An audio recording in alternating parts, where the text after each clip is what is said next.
It was one of those nights that carried the weight of loneliness in the air, the kind of night when rain fell gently on old rooftops, whispering secrets only the broken could understand. Mark, a single father of a 7-year-old boy named Oliver, stood in the dim light of his modest repair shop. The sign outside, Mark's Auto and Tire, flickered weakly in the drizzle. Life hadn't been kind lately. Bills piled higher than his hopes, and every smile he gave his son was stitched together with quiet pain. As he closed the shutters, a faint knock echoed from the door. It was nearly midnight. Startled, Mark hesitated before opening it, only to find a young woman standing there, drenched, shivering, and clutching a small purse. Her eyes, wide with fear and exhaustion, met his. "I'm sorry," she said softly, her voice trembling. "My car broke down the road and my phone died. I've been walking for over an hour. Can I just wait here till morning? I'll leave as soon as it's light."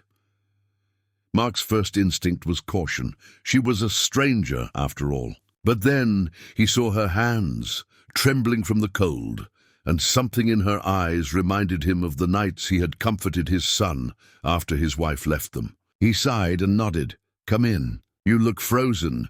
She stepped inside, grateful. Mark handed her an old towel and his flannel jacket. "Name's Mark," he said. "And you are?"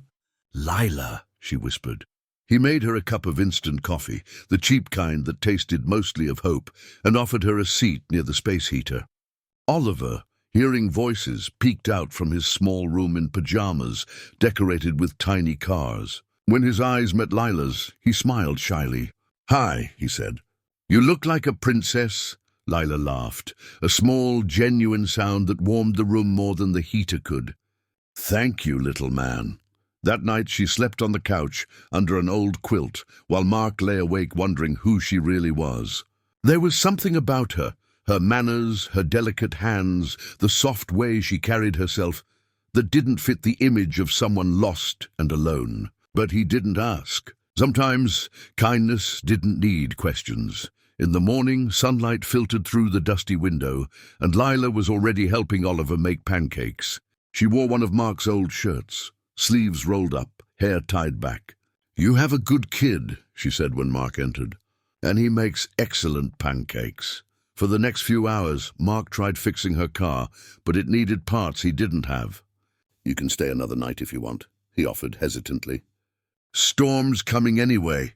Lila smiled, the kind of smile that felt like spring after a long winter. "Thank you. You don't even know me," he shrugged. "Doesn't matter. You needed help. That's enough." Over the next few days, Lila became a quiet presence in their small world. She helped Oliver with his homework, cooked dinner, and even painted the front sign that had faded years ago. Mark found himself smiling more, laughing more. One evening, as they sat outside watching Oliver chase fireflies, Lila asked, "Do you ever miss being loved?" He turned to her, surprised by the rawness of the question. "Every day," he admitted. "But love doesn't visit people like me anymore." She looked at him, not with pity, but with something softer. Maybe it just got lost on the way. The next morning, Lila was gone. Her car was no longer in the lot. Mark's heart sank. On the table was an envelope with a note. "Thank you for giving me a place to feel human again. You didn't know it, but last week I ran away from something. Not from danger, but from emptiness. My father owns one of the largest auto corporations in the city. He thinks money can buy everything. But that night in your small shop, your kindness bought me something he never could: peace. I'll make sure you and Oliver are never forgotten." Lila. Weeks passed. Life went on. Then one morning, a black car stopped outside the shop. A man in a suit handed Mark a letter. "Dear Mr. Mark, on behalf of the Ellison Group, we are honored to inform you that your business has been selected for a partnership program. We will supply you with equipment, vehicles, and full sponsorship." The decision came directly from Ms. Lila Ellison herself. Mark stood frozen. He looked down the road, half expecting to see that old car of hers again. That evening, as he closed the shop, Oliver ran up, holding a new toy car.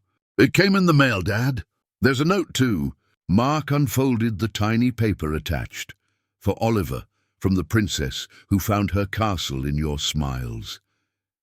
Tears blurred Mark's eyes. He looked up at the sky and whispered, "Thank you, Lila." And somewhere in the city, Leela smiled as she watched a small auto shop owner and his son on her screen, safe, happy, and thriving, because of one night when kindness opened a door instead of closing it. Sometimes, love doesn't begin with fireworks or fate. Sometimes it starts with a stranger knocking on your door and ends with a forever written in the quiet language of gratitude and grace.